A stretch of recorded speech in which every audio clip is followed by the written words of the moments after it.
Hi, it's 10 o'clock here on a Saturday night, and that means it's coffee time. No, we're not going to be drinking any coffee, but coffee time in the Scuderi house means beef on the smoker.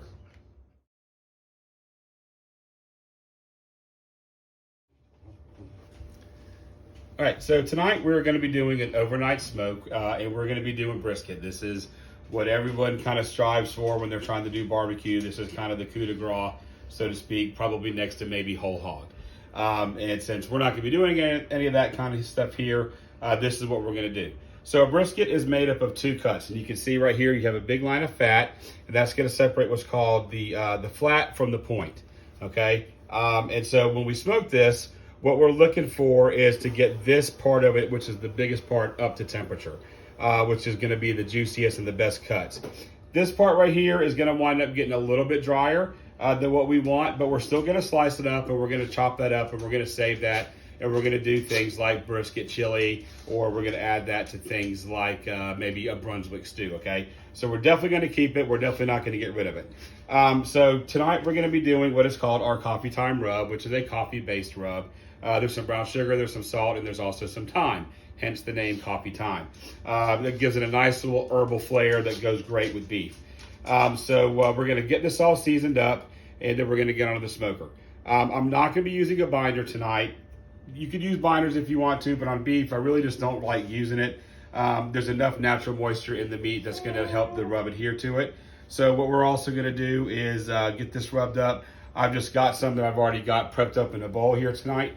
So let's go ahead and get this seasoned up. This coffee really goes good with this beef. It's just a little bit of a different, it adds a nice little depth. So we're going to get this. There again, you want to get really good coverage. When this comes up off of the smoker, you're going to notice a real dark, deep color to the crust, okay? It's going to look maybe a little bit burnt, but it's not. That's just the coffee and the brown sugar giving it a real nice dark color, okay? So this is going to be delicious. This is one of the things that we love to do, probably the best. Again, we want to make sure we get all sides of the beef. So I'm probably going to wind up doing this what they call fat side up this time. There again, like I said in the last video, it really doesn't matter how you want to do it. If you want to do it the fat cap up or the fat cap down. I did trim some of the real hard pieces of fat off of here because that's not going to render off that well. And you can see this is what we're talking about. We say the fat side up, but we still definitely want to get all this seasoned up.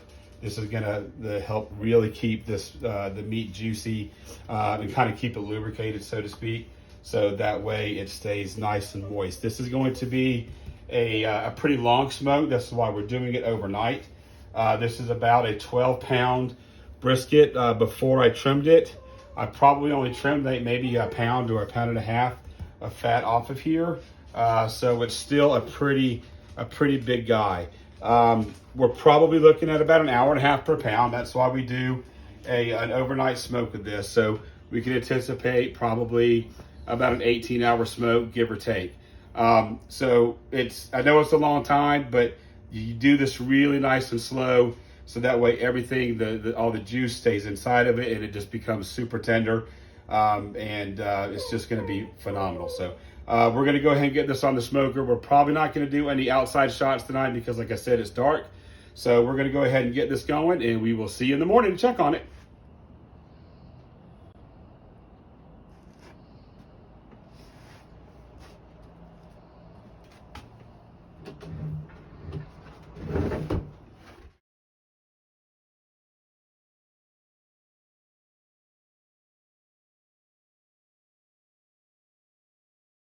Hey, good morning. So it is now Sunday morning. It's about 9 o'clock. So we put the brisket on last night at about 10. And just go ahead and give an update, see how we're doing with it. The smoker's done a great job. It's been maintaining a pretty steady temperature of about 240 degrees all night long. The internal temperature of the brisket itself is right at 172. So it's actually kind of hit what's called the stall. We talked about that on the last video. So it's just gonna kind of hang out for a few minutes, and then it's gonna start kind of cooking itself again. We're looking for an internal temperature of about 200 to 205, and we'll do what's called a probe test a little bit later on once it gets close to time to pull it off of the smoker. And I'll show you what that is and explain what we're doing there. But right now I want to go ahead and just take a quick peek at it, let you guys see what it looks like at this point in the game. Like I said, we've still got a few more hours to go. So I'm not worried about that at this point. So come on in over here. Let's take a look and see where we're at. We're going to move this thermometer out of the way, give it a pop. And you can see where we still have the toothpick on there. You got a real nice crust forming. This is only going to get a little bit darker and a little bit of a deeper crust. So what we'll do is we're going to let it keep going, and we'll check back on you guys later on when it's ready.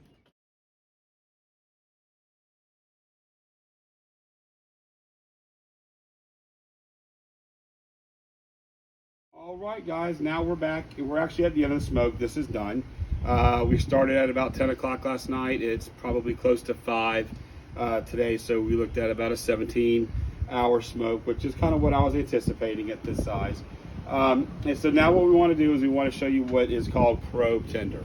So when you're cooking meat, when you're doing a brisket or any kind of a pork, you're not cooking to doneness, you're cooking to tenderness. And what I mean by that is a well done steak is cooked to 145 degrees. We're actually going to 205 degrees at an internal temperature. So why does it stay moist and tender? So what happens is we're taking the collagen that's inside of that, and at 180 to 190 degrees, it starts turning into gelatin. And then that's what gives it that nice oozy, bone sticking, finger licking type of, consistency that you're looking for. So at about 200 degrees is usually what happens once that process has started and you've had that complete transformation from collagen to gelatin.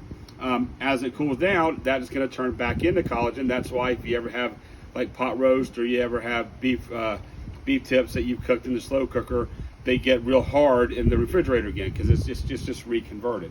So here's what we're going to do. If you look over here, you can see just how effortlessly this goes into the meat. There's zero resistance whatsoever. This stuff is sliding in just like it's going into hot butter. There's absolutely no resistance to the probe whatsoever, and that's what they call probe. So you can see how the meat is just now wanting to fall apart, how tender that is. It just pulls apart so easy. This is going to be absolutely delicious. I hope you decide to get some of the coffee time. This goes great with the brisket like this. You could do a chuck roast. You could do some ribs with it, some beef ribs. You could season a steak. It's very versatile. We use it a lot for brisket, and I hope you decide to give it a try.